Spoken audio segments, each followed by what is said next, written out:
Assalamu alaikum. Juwairiya bint al-Harith, the eighth wife of Rasulullah sallallahu alaihi wasallam, is one of the illustrious women of Islam, and we would discuss her life today. Juwairiya bint al-Harith was previously known as Barra before her name was changed when she became a Muslim. She belonged to the tribe of Banu Mustaliq, and her father al-Harith was the leader of the tribe. Raised as a princess, she lived in luxury and nobility. Her father Al-Harith intended to attack the Muslims in 5th after Hijri. This became known as the Battle of Al-Muraisi, and during this battle, Muslims were victorious, only losing one man. The tribe of Banu Mustaliq was defeated and their women were taken captive. This was the point where the life of Juwairiya radiyallahu anha changed drastically. Abu Qilabah narrates, after their defeat, the leader of the tribe and the father of Juwairiya radiyallahu anha, Al-Harith, came to Rasulullah sallallahu alaihi wasallam and said, "The like of my daughter is not taken captive. I am too honorable for this to happen." Rasulullah sallallahu alaihi wasallam said to her father, "What do you think if I were to choose her?"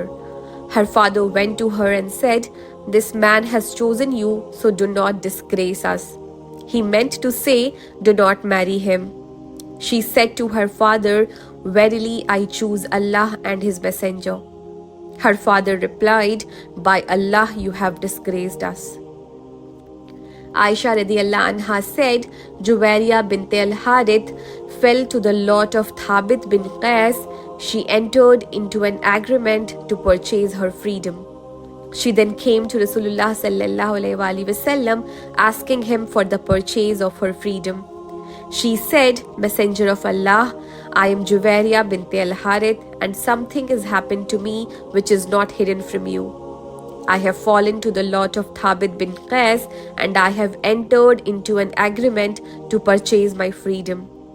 I have come to you to seek assistance for the purchase of my freedom." Rasulullah sallallahu alaihi wasallam said, "Are you inclined to that which is better?" She asked, "What is that, Messenger of Allah?" He replied, "I shall pay the price of your freedom on your behalf and I shall marry you." She said, "I shall do this." The people then heard that Rasulullah sallallahu alaihi wasallam had married Juwairiya radiyallahu anha. They released the captives in their possession and set them free, saying they are the in-laws of the Messenger of Allah sallallahu alaihi wasallam. We did not see any woman greater than Juwairiya radiyallahu anha who brought blessings to her people. 100 families of Banu Mustaliq were set free on account of her. Before Juwairiya bint al-Harith radiyallahu anha entered Islam, she was married to her cousin Musafi bin Safwan. She said, "The Messenger of Allah sallallahu alaihi wasallam married me when I was 20 years old." Aisha radiyallahu anha said about her, "She was a sweet woman with extreme beauty. No one would look at her except that he would be captivated." Juwairiya radiyallahu anha narrated, Rasulullah sallallahu alaihi wasallam visited her on a Friday and she was fasting. He asked her, "Did you fast yesterday?" She said, "No." He said, "Do you intend to fast tomorrow?" She said, "No." He said, "Then break your fast."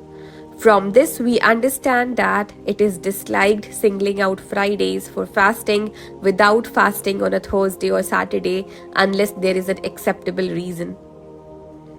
There is another very famous narration. Rasulullah sallallahu alaihi wasallam left her house one morning while she was in her prayer place supplicating. He came back close to midday and she was still sitting there. He said, "Are you still as you were when I left you?" She said, "Yes." Rasulullah sallallahu alaihi wasallam said, "I said 4 sentences 3 times. If weighed against what you said today, they would outweigh it." And these words were, "Subhanallahi wa bihamdihi adada khalqihi wa rida nafsihi wa zinata arshihi wa midada kalimatihi." This supplication is now a part of our morning and evening supplication routine. Juwairiya radiallahu anha became a source of this blessing for the entire ummah, as it was her action and dedicated worship that taught us these beneficial words. The mother of the believers, Juwairiya bint al-Harith radiyallahu anha, died in 50 after Hijri. This would put her age at 70 at the time of death. She narrated 7 ahadith and she was known as a devout worshipper. She prayed, fasted and remembered Allah much. This was all about Juwairiya radiallahu anha. Hope you found it informative. See you in the next one. Assalamu alaikum wa rahmatullahi wa barakatuh.